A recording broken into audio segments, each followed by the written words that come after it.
All right. Welcome. Today, we are going to be talking about the word normativity. Sorry if I blasted out your ears. Just checking my sound levels. Okay. Today, we are going to be talking about the word normativity. Hold on. Let me do that bit again. All right. Today, we are going to be talking about the word normativity. What does it mean? Well, I'll tell you about what I was thinking today. I've been thinking about this for the past couple days. I saw this video by Kane B, and I wanted to go over it because I wanted to make sure I understood it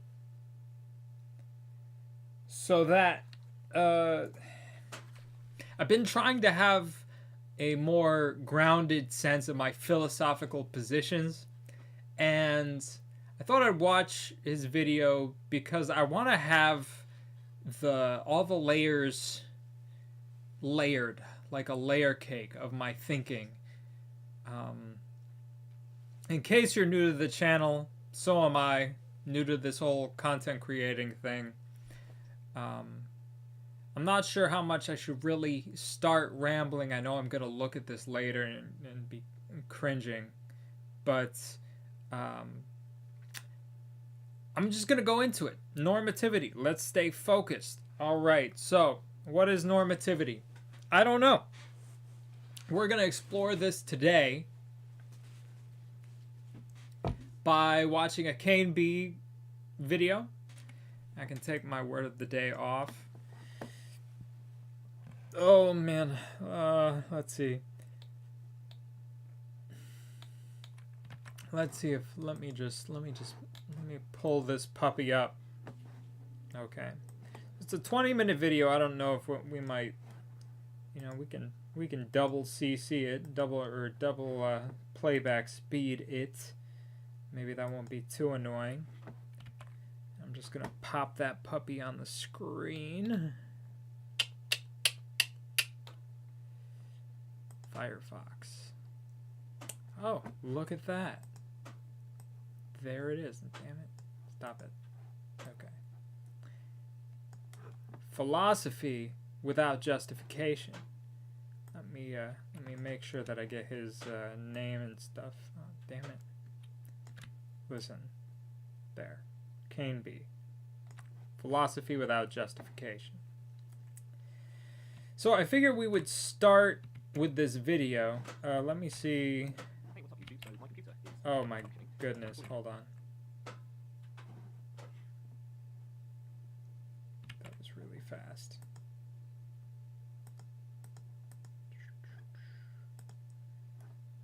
I'll probably do this all before next time. I don't even know if my sound is coming through.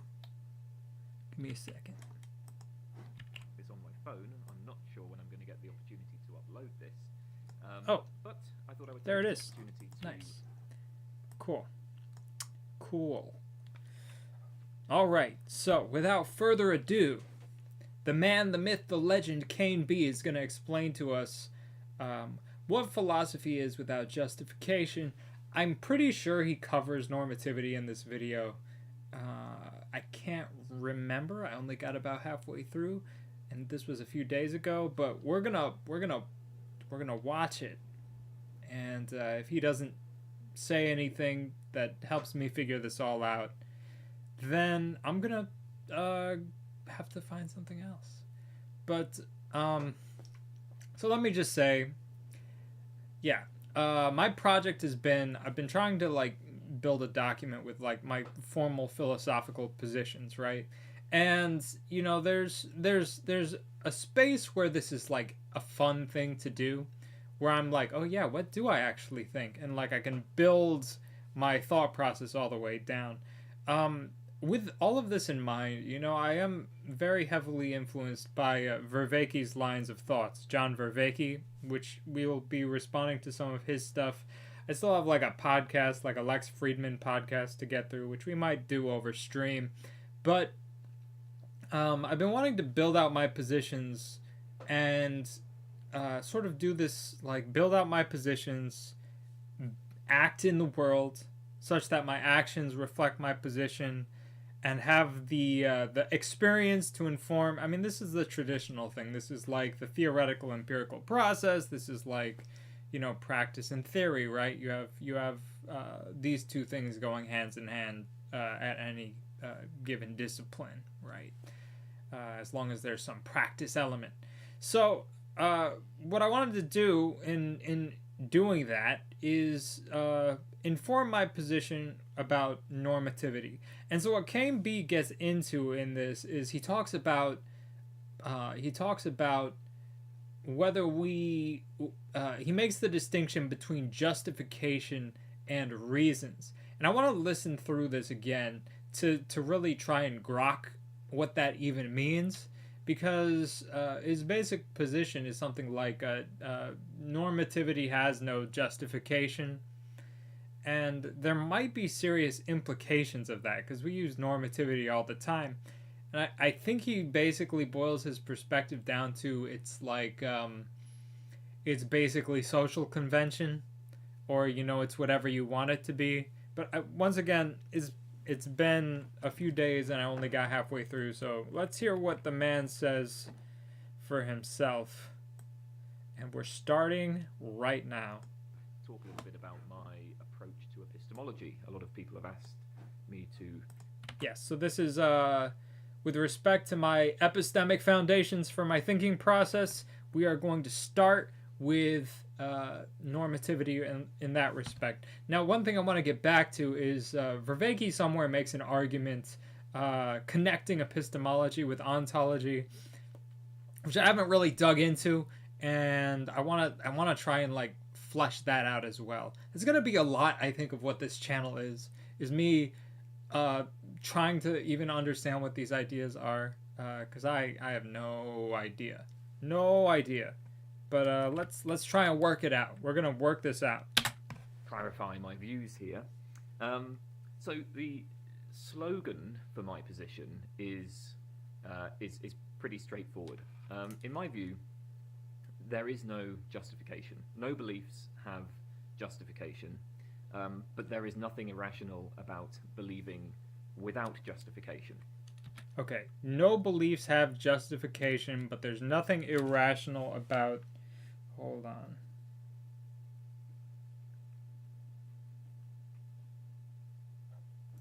You know what? I have an idea. We're going to pull up the handy dandy notepad. Okay. No beliefs have just... Oh, can you all see that? Hold on.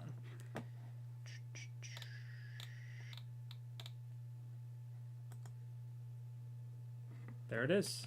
No beliefs have justification, but there is... Damn it.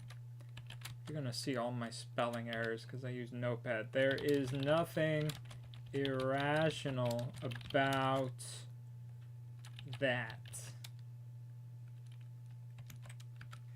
So, first point of clarification is I make a distinction between justification and reasons.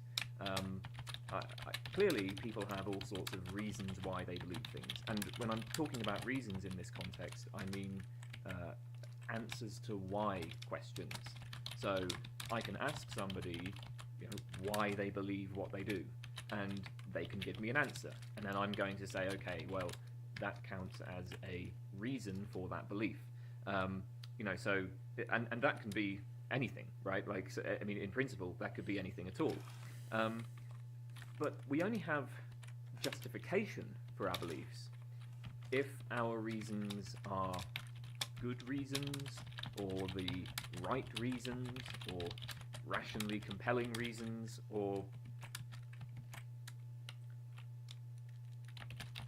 Okay, we only have justification for we only have justification if our reasons are good or right or and that can be anything, right? Like, so, I mean, in principle, that could be anything at all.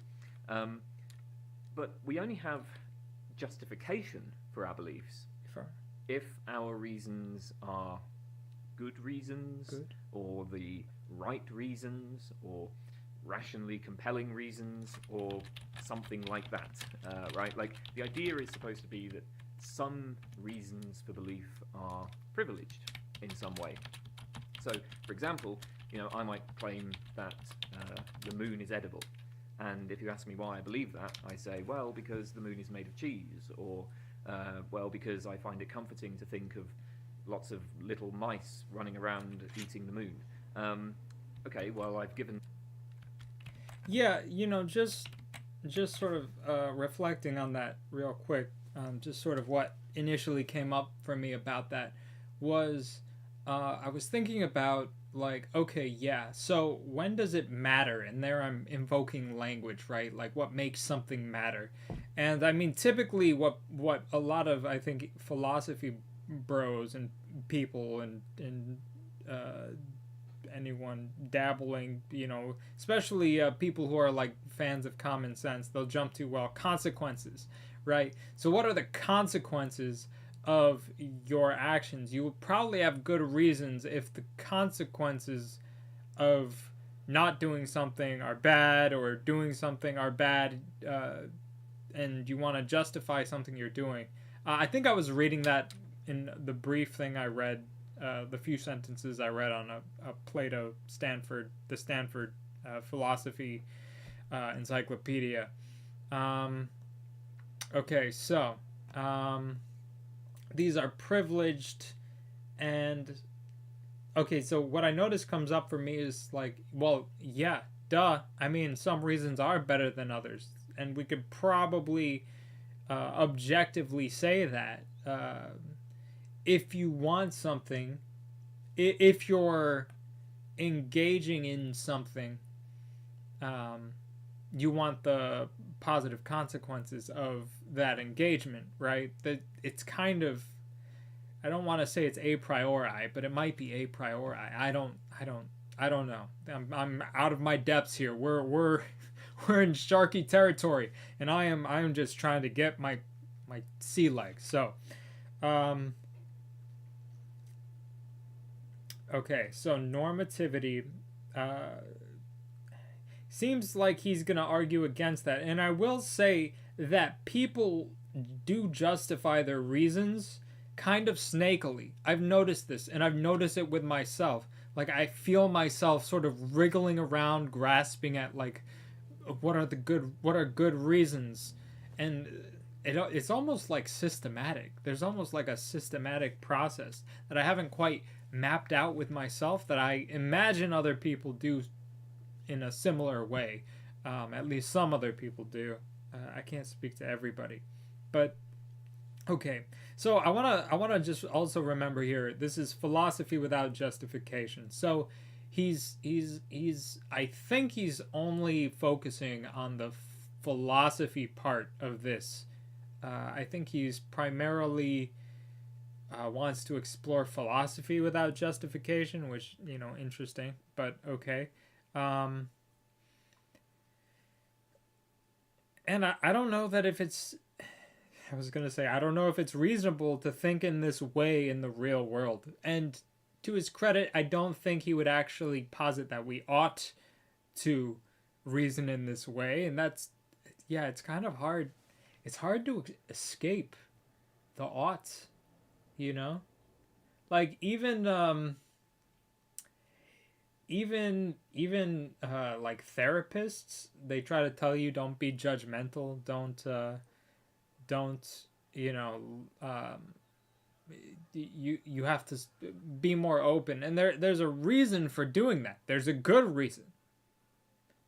There's a judgment behind not wanting to be judgmental. You're making an assessment that not being judgmental is good. It ought to be normative, and therefore we ought to feel less judgmental because it probably yields a better quality of life in terms of not getting hyper focused and attached to certain outcomes that are, often referred to as unreasonable. Like, not just, but what is meant by reasonable then is something more like unlikely to take place, right? It's unreasonable to expect that I will be hit by lightning or that I will win the lottery. So if I go around acting as if I am doing these things, that is considered unreasonable, and primarily because it has low probability. But there is a normativity, like, so if I'm fixated, like, oh, I'm gonna win the lottery, or oh, I'm going to get struck by lightning, and that causes me a lot of anxiety, that's like something we would say unreasonable, and you would want to encourage that person to maybe point their attention elsewhere. And there is a normative judgment there. We're saying that basically these people are unhappy and they ought not to be unhappy. We are making an assessment. Alright, anyway, I've rambled for enough. Let's keep going with this. I want to take some more notes. Reasons why I believe that the moon is edible, but most people wouldn't take those reasons to provide justification. Correct. It's crazy to say that the moon is made of cheese. It's just silly, you know. Correct. Okay, so the position that I hold is there just is no justification. No beliefs ever actually have justification. No beliefs. Okay. So Kane B. No belief has justification. And you know what's funny is what I want to do is I want to say, well, how do you justify that? Right? And he does get into this. But I do notice my instinct. He's making this strong claim. No beliefs have justification. And I want to hold him accountable. So there is this feeling of, like, when we're asking for justification, at least when I inspect him myself, that I want to hold him accountable. How can you make such a claim, sir? How do you justify making such a strong claim? And I think this is what a lot of people have, and it plays out.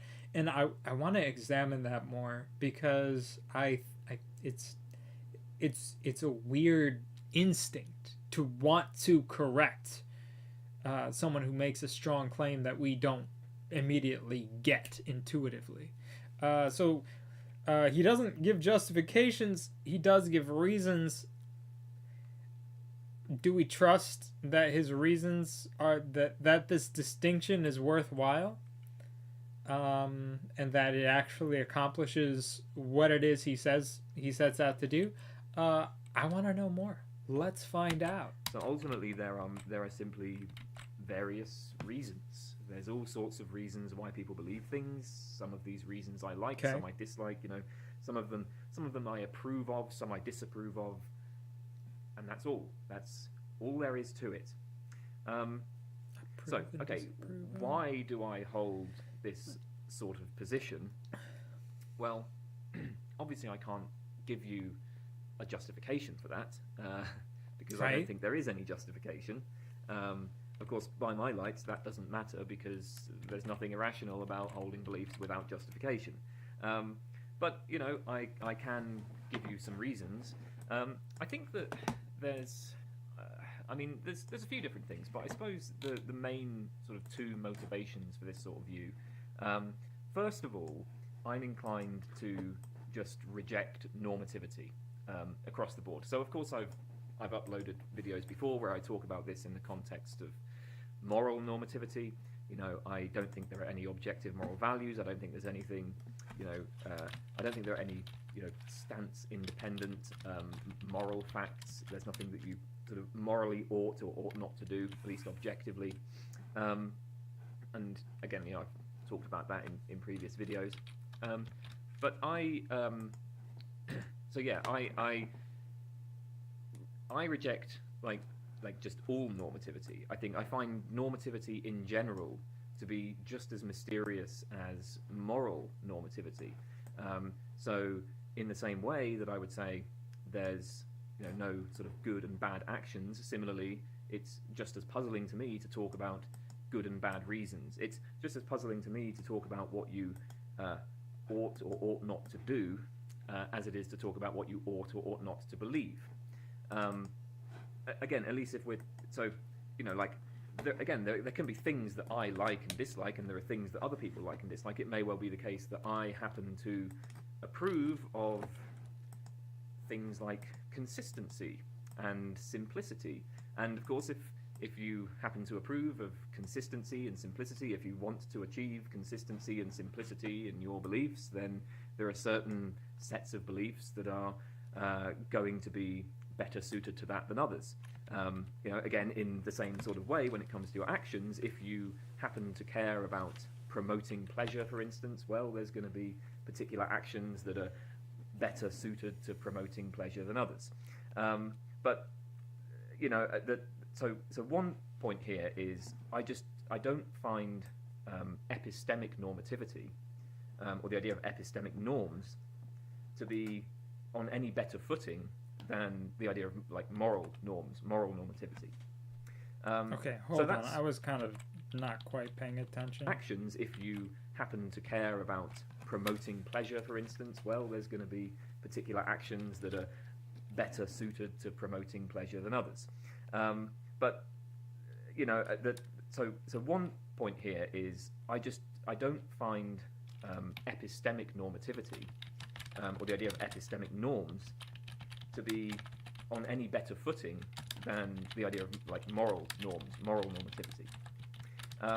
So that's one motivation. And then the second motivation, I think probably the more important one, is just reflection on various skeptical arguments. So things like the problem of the criterion. Okay, hold on.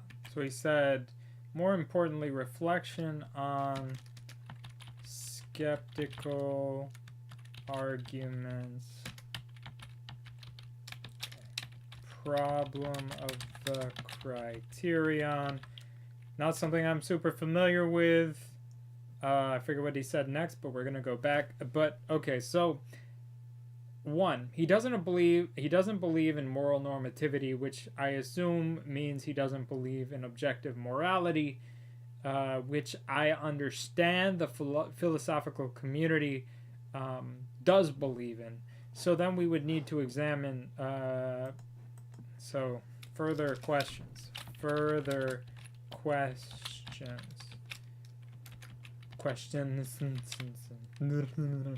Okay.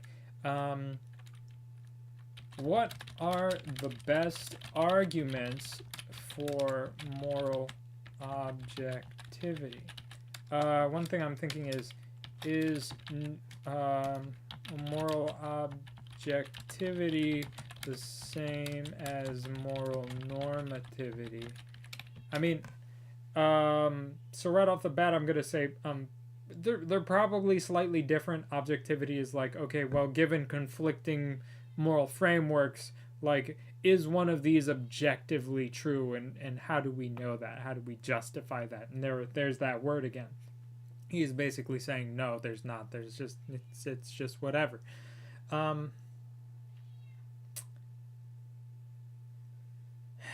So I'm just real quickly right off the bat, what I think is this perspective suffers from philosophicalism, which is like this is an extension of my interpretation of Vervaeke's way of thinking about things, which is basically like you can think about subjects, that is things that we study, as kind of like ecologies, like their own sort of ecological niche, so you've got they sort of model niches of ecological niches. We actually use geographical language. We use geographical language to discuss. Sorry, I thought I heard something. We use geographical language to discuss subjects. So we call them topics, topography. I'm pretty sure they're etymologically the same root. Why don't I? Let's see. Etymology of topic. The word topic. Let's see. Late 15th century Greek, from Latin topica, from Greek ta topica, literally matters concerning common places.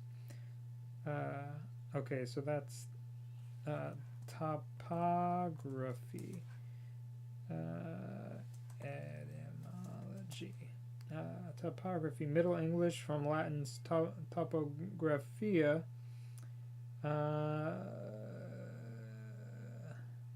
Topos, place. So topic, topos. The same Greek root, I think. Place, topos, common places.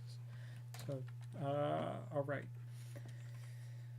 I'm pretty sure that's the same word. Okay, so moral objectivity, the same as moral normativity.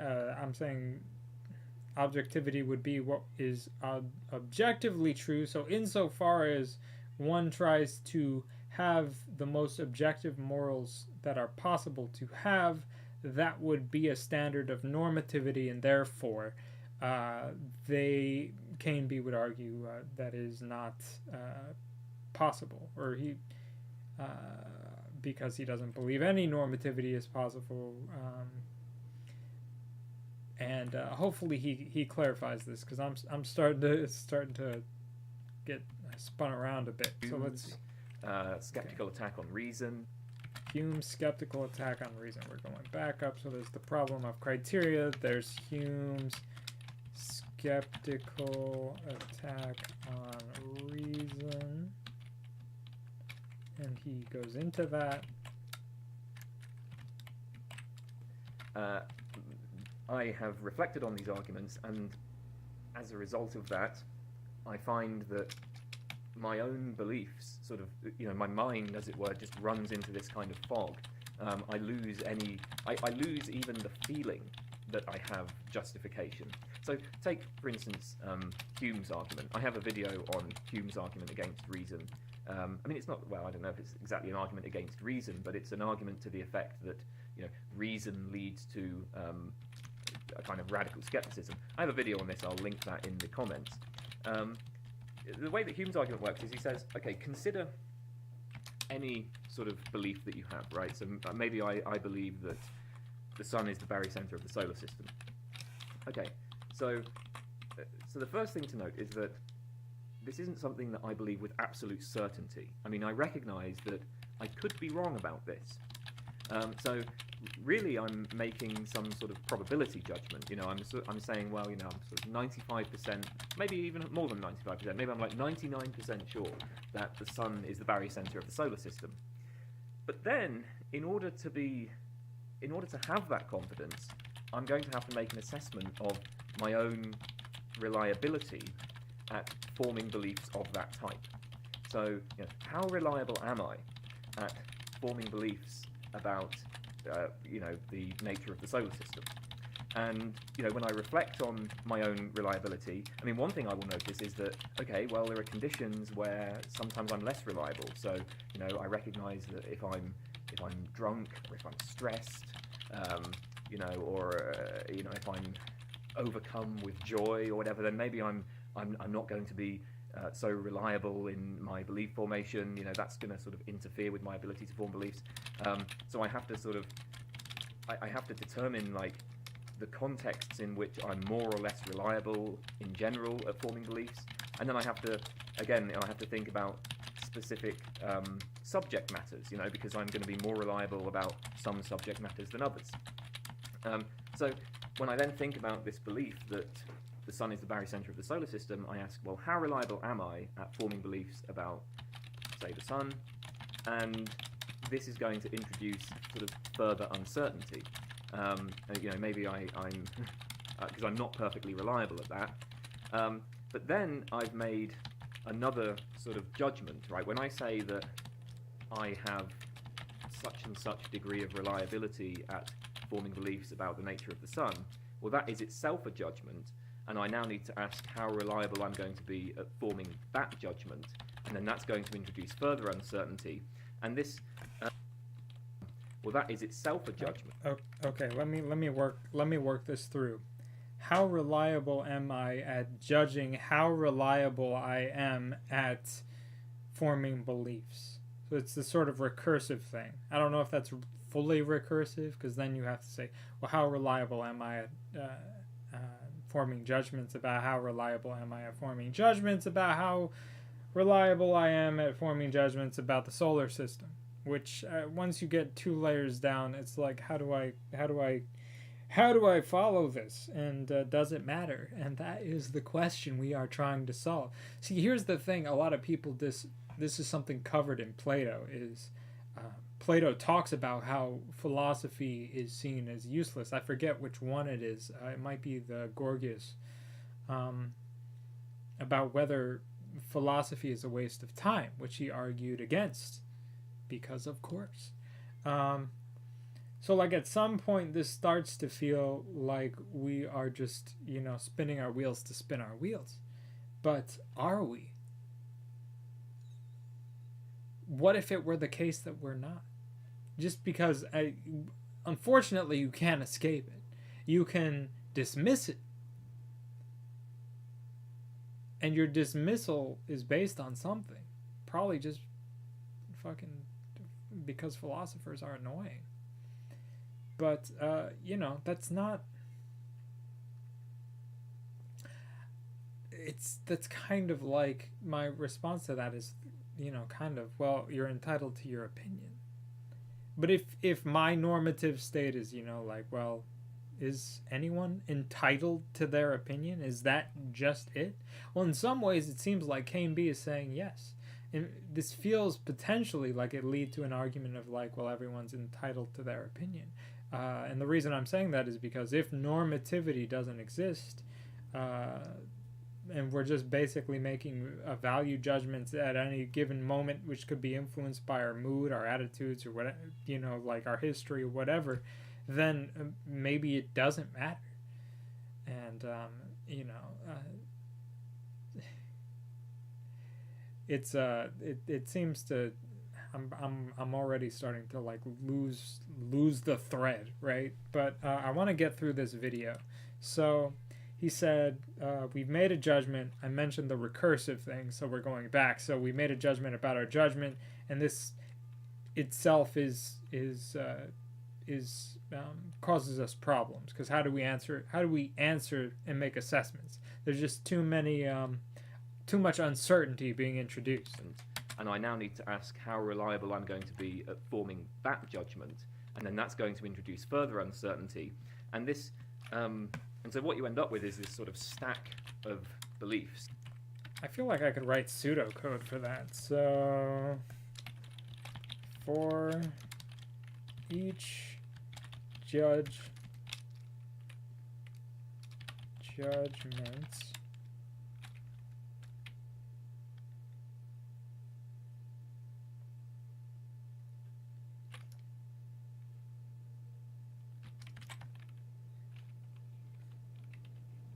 so +1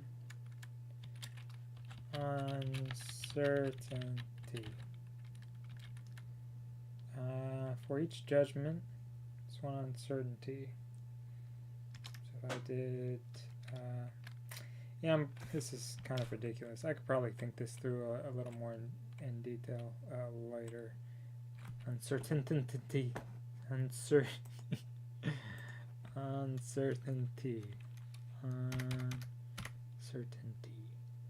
That's how you spell it. Certainty. Anyway.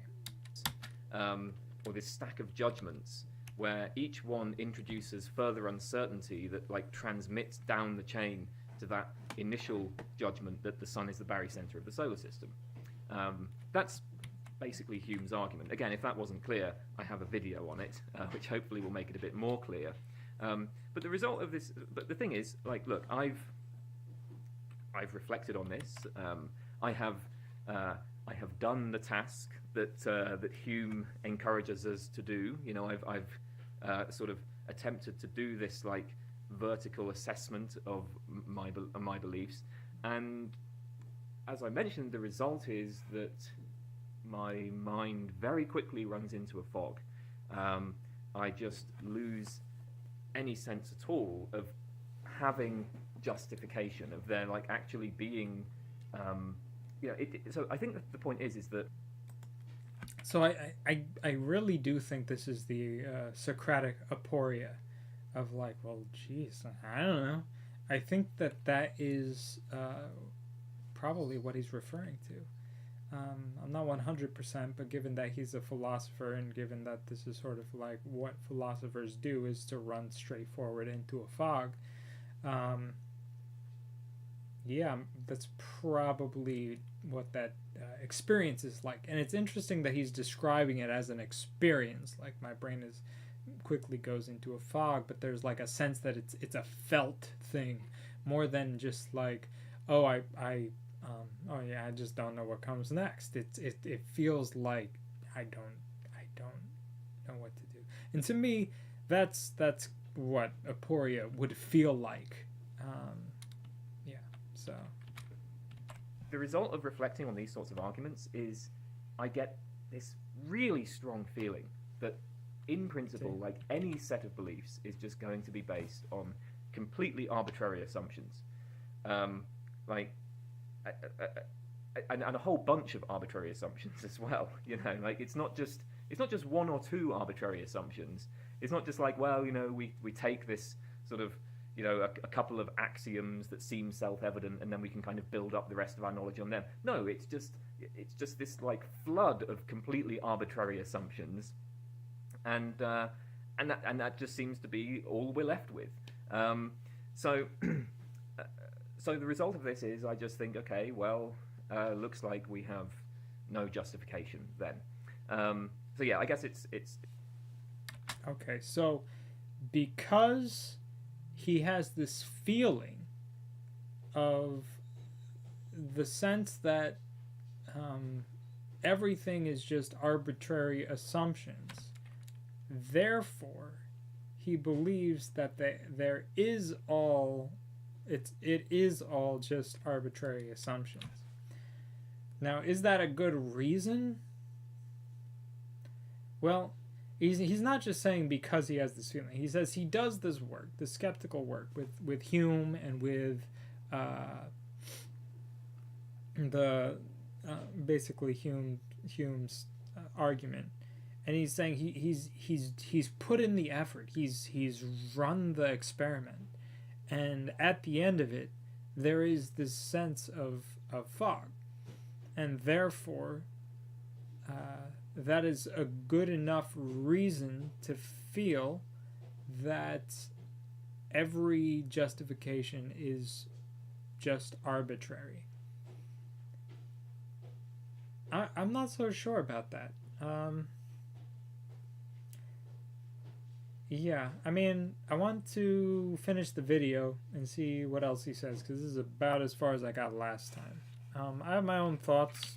I sort of start from a different standpoint, but I want to do this work as well, and it may just come down to context specific and context, you know, variable behaviors in terms of like how useful the philosophical these kinds of philosophical experiments are. Like maybe there is some value to exploring these kinds of ideas. I mean, maybe it is just arbitrary. The tricky thing is, you can't. The thing with philosophy is it's kind of like the ocean, in that you take a couple steps in any direction in your thinking, and you end up very quickly into philosophy. So, as much as you can choose to stay on your little island of constrained thought, but if you want any form of freedom outside of your little island, you're gonna need to wrestle with these thoughts. It's like navigating the ocean. You may not be able to sail uh, completely freely on the ocean, but you may be able to get farther out than you otherwise would. And maybe at the end of the day, there's just nothing there. It's just all water. But that doesn't mean that you might not bump into something that you haven't discovered before that does have value. I feel like that's a really good analogy. Glad I recorded it. Anyway. It's a product of like my kind of global rejection of normativity, and then reflecting on some of these classic skeptical arguments. It leads me to this sense that there's just no justification. But the thing is that I want to continue holding beliefs, and I just don't see what the problem with that is supposed to be. I mean, certainly if you say that there's no justification, you're not going to be able to say that, presumably you're not going to say that, you can give a justification for why it would be bad or wrong to continue holding beliefs without justification. So my attitude is, seems perfectly fine for me to carry on holding beliefs without justification. So yeah, that's what I'm going to carry on doing. Okay. So of course, what I've just done here is I guess I've given you the reasons why I hold the sort of view I do. Of course, these reasons, I mean, I'm not presenting them as like, arguments that are supposed to be rationally compelling to everybody. What I've done really is just give a sort of description of my own psychological tendencies. Like I was exposed to certain types of arguments, and then I formed certain views. That's all there is to it. It's kind of similar to saying, like, I was hit on the head with a stick, and then I formed certain views. It's it's purely descriptive. I am absolutely not claiming that like these arguments are supposed to be rationally compelling. And of course, I mean, as it happens, very few people do find these arguments compelling. Most people think that the sort of position I hold is totally absurd. Okay, that's fine, right? By my own lights. So that's my general epistemology. But this sort of thing does raise a question, which is, well, if this is your sort of view, what is the point of doing philosophy? Because I think that one of the traditional ways of sort of, one of the traditional things that philosophy is supposed to do is, philosophers are in the business of like assessing arguments, right?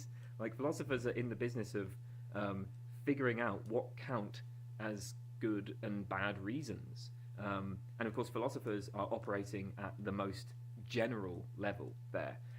So, of course, if you are like a chemist, say, then, maybe there's some sense in which you might say that like chemistry is like focused on what count as sort of good and bad reasons for holding particular views with respect to chemistry. I don't know, maybe that makes sense. But certainly if we're talking about philosophy, philosophers are interested in like reasons in the most sort of general, broad sense. Like what are good arguments? What are compelling arguments, or like rationally compelling arguments? What are the good reasons? What are the right reasons? Philosophers are in the business of telling us what we ought and ought not to believe. And obviously on the view that I hold, I'm just... See, I feel like philosophers are in the business of telling us, expanding the cornucopia of what can be believed. Maybe an individual philosopher might be in the position to advocate for what they believe, but I think the project of philosophy is about expanding what there is to eat, and also helping us figure out of that what is the best to eat, which is normativity, which we're exploring, which it's a whole challenge. It's really hard to word this. At least I don't have the skill, and maybe we can build that out. Because, like, um, I mean, this person, K and B, he wouldn't tell me that I should believe his belief system, because that would be kind of a contradiction, right? Or, but would that be a contradiction? If he said that we should believe this kind of belief system, see, this the problem I would say with this kind of thought process is that um, it makes it hard to talk about anything, and maybe that's kind of a point, a point of advocating for it, because maybe in the exploration of this kind of thought process, you can get beyond the thought process itself, which you can talk about it in terms of ineffable experiences, or experiencing the ineffable, like the weird beyond, propositional thought. I don't know. Lost the thread again. Let's see what else he has to say. Not going to be able to do that. So what am I doing when I do philosophy? What is the point? I actually think that so here's how I approach philosophy, or here's a few different ways that I am kind of inclined to approach philosophy. So one thing that I think philosophy could be good for is just exploring different ideas, right? Well, there you go. We can look at different views, different theories. We can expose ourselves to ideas that we wouldn't otherwise have been exposed to. We can think about the conceptual connections between different views and theories. We can look at the sort of logical structure of different theories and so on. One of the things that philosophers can do is sort of map out this kind of conceptual space. Another thing that philosophy can be good for, I think, is resisting dogmatic attitudes. I mean, philosophy isn't always good at this. I think there's plenty of philosophers who seem to be very keen on promoting dogmatic attitudes. But if you are more, if you're more inclined to the sort of attitude that I have, if you're more sympathetic to various forms of... I would call this, he calls it skepticism, and I would call it the Socratic project, right? Which is where philosophy started. I mean, you're gonna hear me like talk about Socrates a bunch. I don't know that much about Plato. I've got a big book on Plato, like this big with all his works in it, that I'm still working through. Maybe I'll read through some of it. I think that might be kind of boring, but maybe as its own individual series where I like read through the dialogues and do a little voice acting or whatever. That might be fun. But this particular thing, this particular project of like examining your own beliefs and your justifications and going all the way down and hitting rock bottom, to then come to the conclusion that therefore it's all arbitrary. I mean, I feel like that's an obvious thing to jump to, which makes me hesitant to jump to it. I feel like this is basically the argument that a lot of woo people have. It's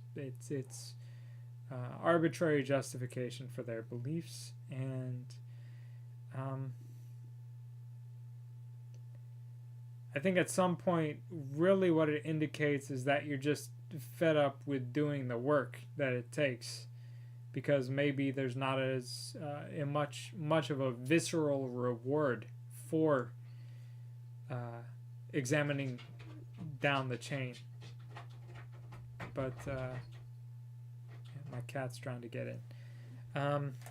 Let's do a little more exploration. Let's finish this up. I'm starting to like fade a bit. My streaming, what do you call it? My streaming endurance is not quite there yet, and I didn't get a good night's sleep. But let's try our best to finish up this video. I'll probably call it there. How long has it been? Probably like an hour, 50 minutes. Hour long stream. Not so bad. Might cut it up into a bunch of different pieces, but we're gonna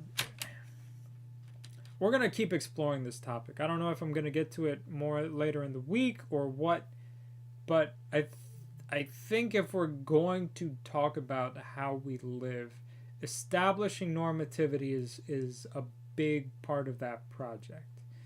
I watch other streamers sometimes, and I watch other people, and I find their views very compelling, but maybe Kane B is right, and I shouldn't even bother and get on with my life. But I think this is the challenge of this kind of conversation.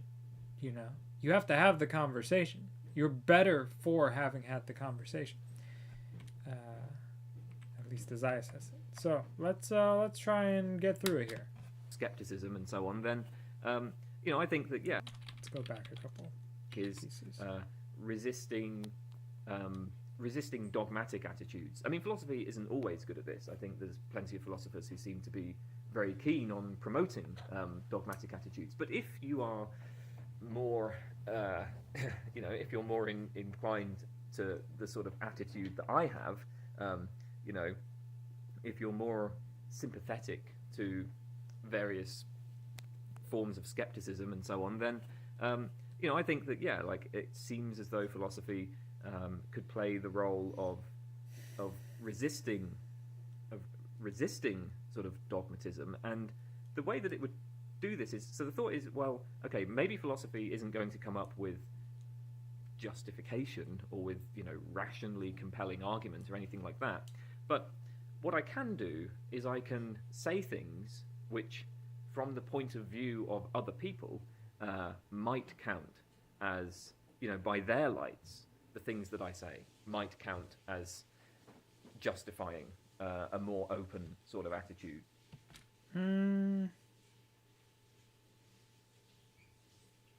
Did he just say, well, I'm not justifying myself, but you may feel like I'm justifying myself?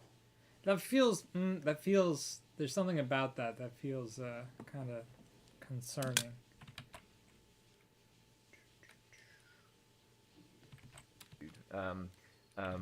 So in other words, I don't have to take it, when I give an argument for something, I don't have to consider that argument to provide a good reason for anything. It's enough if my opponent takes the argument to provide a good reason for something. And, philosophers, when they give sort of skeptical arguments. So by this belief, you could... So this also makes me sort of think like maybe he's coming to the same idea that Robert Anton Wilson has, which is this idea of like, why logic? Which is basically like, well, why not? You just assume some set of beliefs and see where it takes you, see where it leads you. So by his thinking, he's not justifying his belief. He's saying that, well, this is a reason for believing such a thing. I'm not terribly concerned whether or not it's a justification, but you might, and do with it what you will. Basically, wiping one's hands of any responsibility to compel that one might have, and one might not have that. And by this belief system, one doesn't, because it's epistemology is arbitrary. But the thing is, okay, so the issue is, I think the issue is with the strength of the term arbitrary. But I suppose he didn't say everything is equally arbitrary, but as soon as everything is unequally arbitrary, you are introducing a lack of arbitrariness unless you make these distinctions and they are in and of themselves arbitrary, maybe by virtue of it isn't the reasons themselves, but it is through our our our experience that has led us to these positions that is arbitrary. So maybe it's the arbitrariness of just life having put us on a certain track and us, have arriving at this particular conclusion. If it's true, which for this, for K and B, it seems kind of like that doesn't, he's not concerned with whether or not it's true. But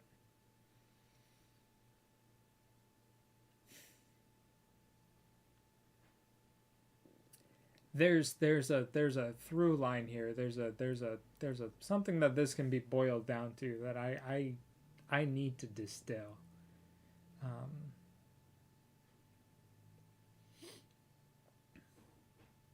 Maybe it just comes down to if then statements, like if one is doing such and such, then one ought to do such and such. Or if one is like, you can't have the then statement without the if statement. And the if then structure is that like the logical embodiment of normativity? Like to ought to, if you're saying someone ought to do something. And the other layer here is grammar. Like how do we the grammatical structure that I'm using, which is English, is designed a certain way. I mean, German doesn't have if then statements. It has a different grammatical structure, which so really, like, language is sort of superimposed on this biological structure, because literally every other animal doesn't have language in the same way that we do, or that we can understand. My understanding is there isn't really evidence for it, but I don't have any thing I can point. Anyway, I'm rambling again. Pulling it all the way back, I want to try and finish this out. So, when they try to challenge convention and the accepted worldview, they may well provide arguments that are compelling to people who hold those conventional views. So I suppose then, then of course the other thing philosophy could be good at is just sort of, rhetoric, right? Like there is this process of persuading other people, and philosophers may be good at that. But so I think that, it seems to me that I can basically go on and I can sort of continue to do exactly what it is that philosophers have traditionally done. Right? I can carry on giving arguments for things. It may be a sort of useful comparison here would be like art history, and I'm not sure if this is, this might be a bit of a simplification, but like here's a sort of toy model of art history, right? So there was a time when like artists were focused on realist representation, like they wanted to use art to kind of mirror the world, right? Like so they would create pictures that were supposed to represent objects out there in the world, and they were trying to capture the way those objects really were. Again, I mean, I know this is a simplification, but like I'm just illustrating a point here. Okay, so there was this sort of time when artists were working in a realist style. They were doing a particular style of art because it was like that was what art was supposed to be. Then, of course, along comes all of these like developments in art, like Cubism and Dadaism and abstract expressionism, and suddenly the idea that the point of art is to mirror the world just completely goes out the window. Like art can just be anything, anything goes, right? And so suddenly, maybe we might say that actually the very notion of realist representation of there being some way of representing an art that is realist, maybe that very notion is incoherent, or even if there is a coherent way of understanding what realist representation could be, well, there's just no requirement to do that. Okay, fine. But the point is that if it's the case that just anything goes, right? Like once you're at the point where you have given up all of the rules, Well, one of the things that you can do is just continue creating art in the realist style. You can continue doing what those earlier artists did, but you will just sort of conceive of it a bit differently, right? Like you can continue producing the same stuff, but maybe you won't think of it as providing a realist representation of anything, or maybe you will think of it as realist representation, but you won't think of it as being like that's the sort of requirement, like that's the way art ought to be. Well, I think it's the it can be the same with philosophical argument, right? Like I can just carry on doing exactly what traditional philosophers have done. I can continue providing arguments in the same sort of way. I don't have to think of them as providing good reasons or the right reasons or anything like that. So yeah, I guess So yeah, I mean, I guess that's the idea, right? Like like if anything goes, then traditional philosophy goes as well. That's perfectly fine as well. So I guess that's all I had to say, and well, I hope to be speaking to you again soon. Hopefully, when with a I mean, this was just sort of a bit off the top of my head. My computer, as I say, is not working. I'm hoping to get that fixed pretty soon. It's a bit frustrating. Okay, so I think that's the whole thing. So it's interesting what he's sort of saying here. I think that art history analogy was actually it did help me clarify some things. So he's saying like at some point good art was considered art that mimicked reality, and then that changed to different kinds of expression, things that you want to evoke with your art. So sure, and that's not to say you can't then do realism, but that you may be fixated on the wrong, or you just look at realism in a different way. It's not the pinnacle of art. It is just a way of doing art. Which, so in my language, to me what that means is if philosophy is to, we'll call it medieval or Renaissance art, what, whatever comes next is to expressionist or whatever kind of art. So what man, I am losing the thread.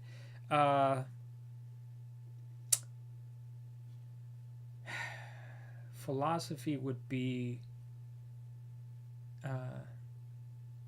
what I guess I don't have a word for whatever would come next, or maybe it would be philosophy redetermined, because it's all art, it's just different kinds of art, and anything can be art. So maybe it's all philosophy, but anything can be philosophy because it's all arbitrary. Which, I mean, I feel like this was kind of what the postmodernists were on about, but I have not read any of them, can't speak to that. I just know what the sort of the culture war brings down on it. So, and here we're evoking Hume, which was an Enlightenment character. So at least in this presentation we discussed a little Hume. Yeah, I'm not sure what to do with this. But normativity, establishing normativity, like maybe even that assumption is wrong. Like, how do you establish normativity? Maybe it may be the case that normativity is arbitrary.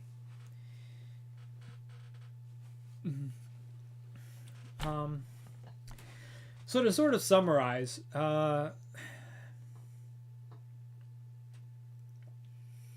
if we are to adopt this assumption, you could say that I start from a perspective informed by ecology. Like, let's assume that we are in an ecosystem, which it's hard to invoke this thought from a philosophical level because you're building on concepts that have already been construed, like the idea of an ecosystem. But let's assume that we all know what an ecosystem is. That is, you could call it the process of evolution combined with environment. The evolution entails environment to some degree, and you can call that thing the ecosystem, and it's the machinations of how that system grows and things adapt to it and all of that stuff. So from that perspective, philosophy serves a certain role within humans. It's doing something within the process of evolution, and I think that process is actually an adaptive process, but it becomes a question of like, well, what are you adapting to? And this idea of construal, like what are you construing, what is your attention gleaming onto, such that you start thinking about it in such a way that you adapt to it. I think that I feel like that is fairly coherent. I would need to. I don't know that I buy that it's all just arbitrary, because I value truth, and honestly, I probably value truth for pragmatic reasons. I value truth because it's not even that it makes life easier all the time, but I think Vervaeke's right in that there may be an a priori valuing of what wanting to live in what is real, and that notion of real is tricky because a notion of what is real is tricky. Do a lot of rambling. We're gonna work on this presenting.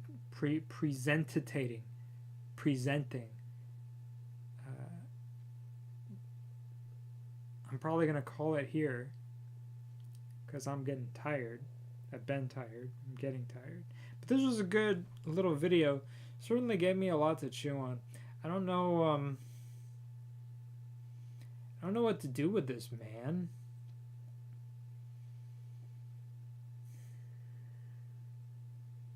I suppose that's the point. You don't have to do anything with it.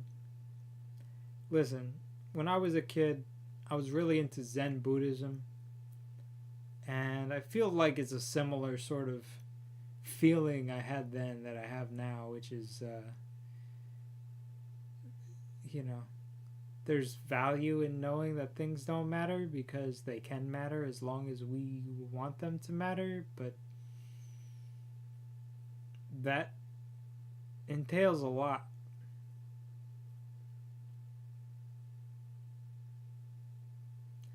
Maybe justification is just a way of being an asshole. I've gotten that feedback. I don't know. That's where I'm gonna call it because I am falling asleep. I know no one's here right now, but maybe we can try and improve that in the future. Thank you for hanging out with me, and I guess we'll figure some other content to go over. All right. Take care.